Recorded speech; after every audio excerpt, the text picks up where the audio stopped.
Lumière.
Il avait juste envie d'avoir chaud.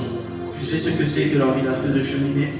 Il voulait sentir à nouveau ses mains, son corps, mais en plus ce froid qui l'envahissait et qui ne le lâchait pas. Tu vois, va savoir. Un jour comme aujourd'hui, un après-midi où la lumière était blanche comme une lame de couteau, brillant sous un néon dans une cuisine.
Il a peur de s'évanouir. Pas un mot ni un geste. Ça résonne dans sa tête comme le son d'une sirène qui sifflerait trop près et trop fort. Le sang coule dans sa bouche. Ça reflue. Sa langue pêche le flot du sang. La surprise du sang sur ses doigts. Il se répète. Ils vont me casser la gueule. Et pourquoi ça tombe sur lui? Il ne le sait pas.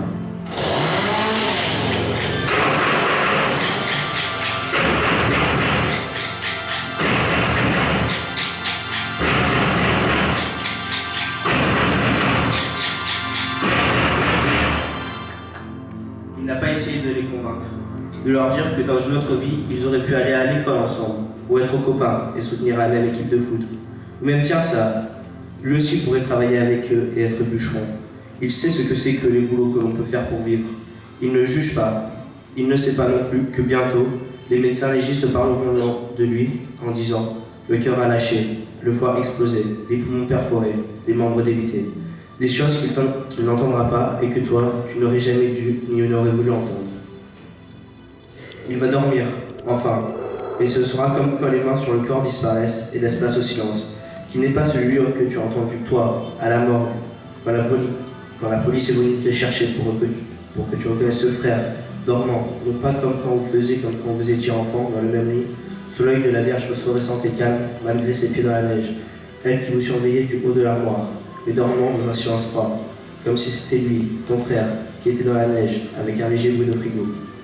Quant à eux, ils essaieront les mensonges, et personne ne les croira, parce qu'à leur tour, Ils auront un bout de poussière dans la bouche. Ils auront froid, ils auront peur la nuit. Ils se demanderont pourquoi leur estomac est douloureux et pourquoi ils ne sentent plus de force dans leurs bras. Pourquoi ils ont l'impression que leurs jambes se dérobent sous eux.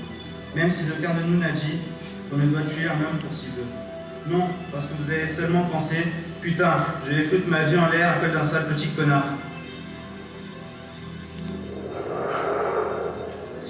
Je te le dis à toi, Parce que tu es son frère, parce que tu es sa sœur, et que je voudrais te réconforter comme il aurait voulu le faire. Ça ne devrait pas arriver, il ne devrait pas être mort.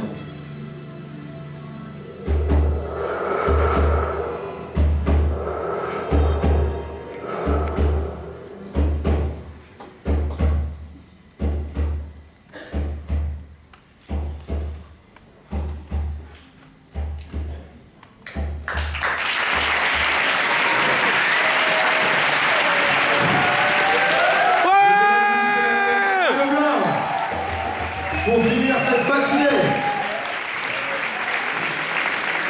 je vous voudrais applaudir encore plus chaleureusement.